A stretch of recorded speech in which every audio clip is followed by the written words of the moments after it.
داشت علی چه خبر؟ شما میکنی مشاور املاکی چرخه؟ نه املاکی خیلی اوضاعش بد شده. مشتری اصلا امسال نمیاد. همه چی گرون، همه چی گرون. انقدر اوضاعش بده. کلا همه چی منم مشتری ندارم. میبینی که اصلا با یه نفرم زنگ میزنه بگه بیا حداقل یک کاری انجام بده.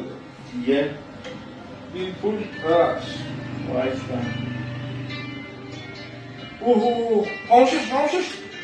خاموشش که مشتری زمینه.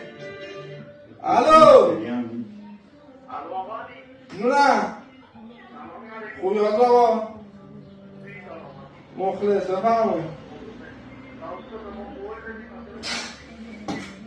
الان اون جای یه دقیقه بیشه آقا یه دقیقه بیشه اومدم ببینید ماشین رو ببینید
این تا کجا بودی؟